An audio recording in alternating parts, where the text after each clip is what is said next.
Well, I think, as always, when we are thinking of changing society, we have to both think of past and present at the same time. Yeah. Because even to understand what is happening to us, what are the range of possibilities, what are the strategies that can give us some hope of success, and what strategies maybe lead us to failure. Mm-hmm. We really need to understand what has been happening, Yeah. and what people have tried to do. In the case of the common also, it's important to realize that there are still many societies today were still run in many different ways on communitarian principle. Mm-hmm. Obviously, there are communitarian principle and communitarian organization that are very deeply affected by the fact of being surrounded by capitalist relations. So there's nothing, no pure commons. Yeah. No pure commons. And it's very important to understand, from those, for example, in parts of Mexico, in parts of Guatemala. However, I think that when we think of the commons and of a society run by the principle of the commons, organized through the principle of the commons, we have to think of something that we're going to produce. Yeah. There's no repetition of past model, right? The past can be an inspiration, can be a place of learning, but obviously the change that we look for is something that has to be produced every day with our struggles. Now, to me, the concept of the commons is very, very important, and it consists of a number of principles. Mm-hmm. It's the idea of a society, where people are sharing the wealth that they produce. They have access to the nature of wealth, where wealth is not privatized, is not in private hand, where work is cooperative, where decisions are made collectively. They are not made by, a select group of persons. And where basically every forms of organization presume that we have responsibility not only towards ourselves or our immediate family and friends, but we have responsibility for the whole community. Yeah. Right? Yeah. So that, in essence, to me, is the idea of the commons. So the commons is not a piece of land, it's not a thing. I mean, I think everybody's been repeating it, and it's very, very important to repeat it here. The commons is not, an urban garden, or a communitarian land regime. It's a way of organizing society. Yeah. It's a way. I think that to think of it that way is very important, because it allows you to realize that that principle can be applied to so many situations. Yeah. Can be applied to the question of knowledge, can be applied to the question of reconstruction of history, not only to material things. Yeah. Right? So it's a principle of social organization. And I always use, that I found this effective, the idea of the Zapatista, Yeah. which is one no, many yeses. Yeah. That we can say what commons are not. How they are going to be organized very much depends on the local situation, local histories, culture. Obviously, commons in North America will not be the commons on the highlands of Guatemala, and that's very important. There's not one model. Mm-hmm. There's not one model, but there are common elements in the idea the commons are, basically places of self-government. Yeah. And there are places in which land is not organized on the principle of privatization, and and on the principle of the constant production of scarcity, which is really what capitalism is built upon. Yeah. This the appearance is an immense production of wealth, but actually continuously together with the wealth you have the constant expropriation, dispossession, which is what makes exploitation possible. Yeah. I don't think, to me, a feminist perspective applied to the common is a perspective that places the question of reproduction at the center. Yeah. Right? And so, and in fact, this is what is happening. I'm not theorizing in the abstract. Mm-hmm. I'm really describing what is already taking place in so many parts of the world, beginning with Latin America, but also in Africa. You know, the fact that it's women who have been and are today, you know, really in the forefront Yeah. of defending communitarian, you know, the common goods, particularly in terms of land, forest, waters. These are the struggles that are taking place in the Amazon, that are taking, you know, the Ecuadorian Amazonia or the Brazilian Amazonia. They are taking place in Mexico, Guatemala, you know, where basically women are saying no, like leave the petroleum in the ground, Yeah. and don't destroy our forest, because once the water has been poisoned, you know, by a mine or by petroleum extraction, sooner or later the community is destroyed, and this is bringing them in conflict, you know, many often with men, not only the guards of the companies, Mm-hmm. of the extractivist companies, but often the men of their community who are attracted by the wages that the companies are offering. And there's a whole testimony that they discover that when these companies come, they also exacerbate violence against women. Yeah. You know, men are working hard, they get drunk, and there are testimonies of women from Ecuador who say in the past they were able to walk out of their houses any time of the day and the night. After the mine came into the area, they cannot go out. Yeah. They are scared. The violence has increased, domestic and extra domestic. So women today, you know, they are the ones who are in charge of the reproduction of the community. They have to worry if they're giving, what kind of water they're giving to their children. And if people become sick, they are the ones who are taking care, and they are the ones who are engaged in subsistence agriculture. Yes. You know, the kind of agriculture that you use not for sale, but for the kitchen. And they know when this is poison, you know. This is a big struggle. You have rivers or places where people use for water. They now are yellow because they're so contaminated. That's the end of a community. Often that's the end of a community. You have to leave. You cannot live if you don't have access to water. So this is a big struggle. And it's happening also in urban area. Yeah. You know, the question of garden, the question of housing. And you know, and the question also of what kind of relationship we have with people, of overcoming the kind of separations that have been built. For example, you know, women have been forced to do all this household reproduction work separate from each other, isolated from each other, and this has been a great weakness. For example, now there is so much violence against women.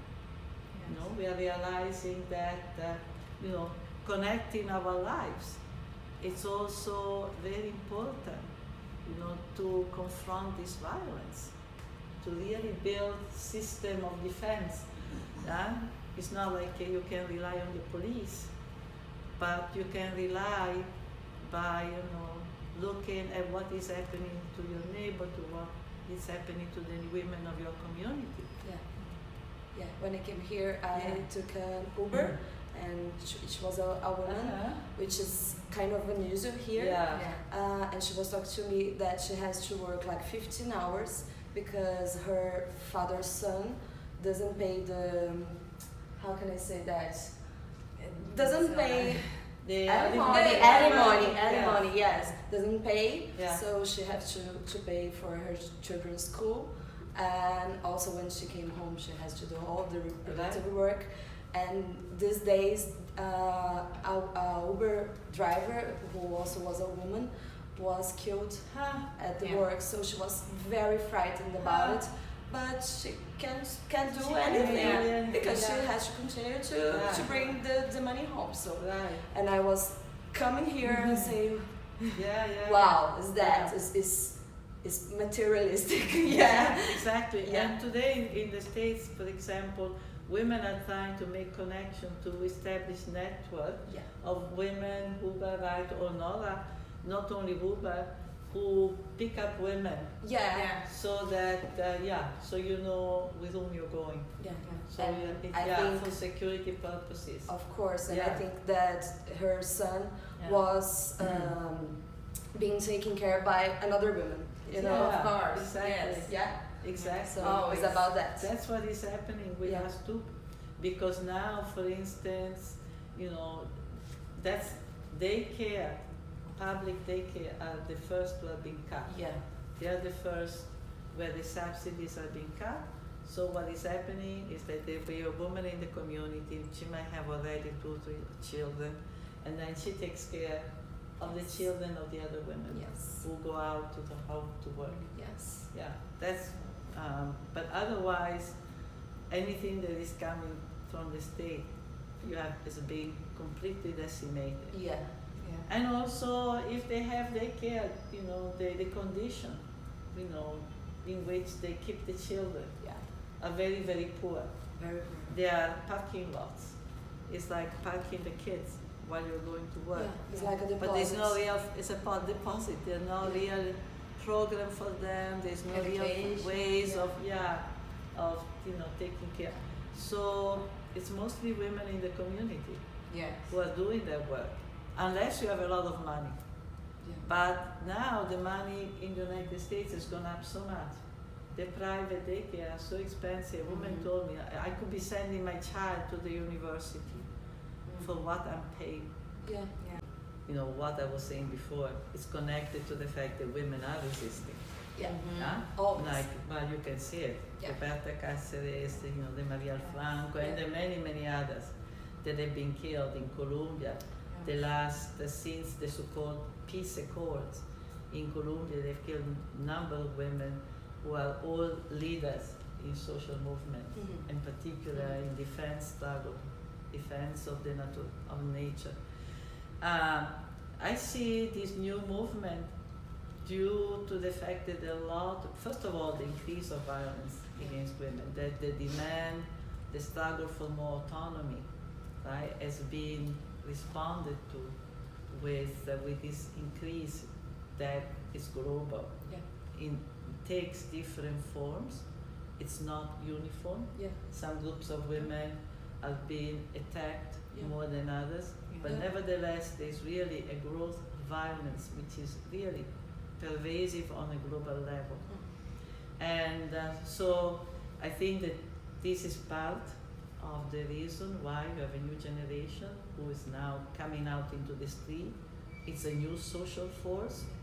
But I think it's also due to the fact that some of the illusions that feminists had in the late 70s, that now, you know, emancipation, we are going out and we are going to get jobs and everything is going to be etc. etc.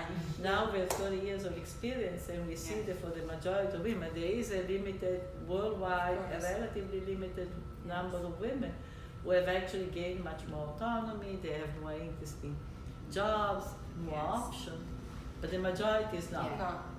The majority now works 3 jobs, no money, Uber, anxiety, very precarious work, very precarious existence, cannot have a family life, they see their children once a week. I mean, we have in the States stories about proletarian family, when the family, because now most families, women and children.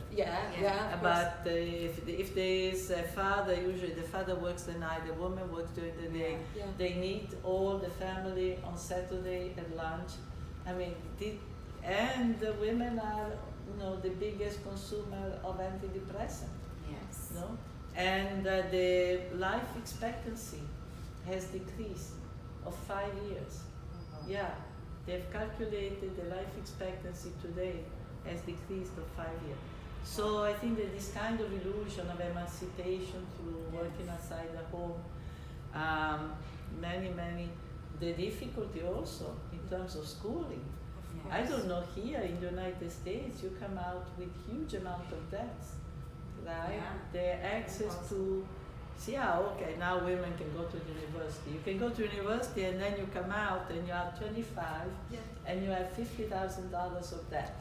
And that debt is and like no jobs. no jobs. $50,000 of debt, and now this is going to weigh on you for the rest of your life. The rest of your life, you have to figure out how you're going to pay this, right? So, and there's also not clear, this sense of what is important in life. I think for women of my generation, we had probably less option, but more clarity. About the structure, about what we didn't want or what we did want. I think, and because you had a very, controlling family, and you had very clear-cut expectations of what it was expected if you were a woman. Now everything is fluid and very deceptive. Where do you put your energy? Family, children, job? Nothing. Everything is a terrain of crisis. Everything is a terrain of crisis. So I think there is a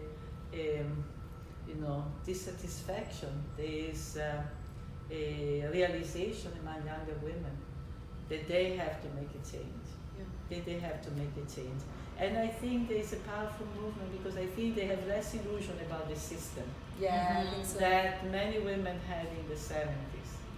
I think that many women had the idea that, you could still work within the system and yet make changes to women's life. I think there is a kind of more diffuse anti-capitalism today, that this is an injustice. With climate change, the destruction. It's not working. With the destruction of the environment, everything is poison, plastic everywhere, animals, forests going up on fire.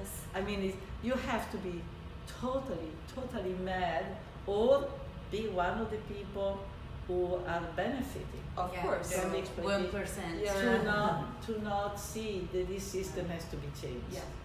You really have to be absolutely mad unless you have a direct interest, not to see that it has to be changed. And I think that's why the movement is so strong and combative. It's really a pleasure to see. It's a real pleasure to see. It makes me feel young. Nice. And again, it's a real pleasure to be here because we are inspired by you and your generation to Good. Put everything on fire. I can share my experience, but the world is in your hands. We are going to change it. See. You Inspired. can be sure of that. Yes. Thank you so much. Oh, thank you. Thank you.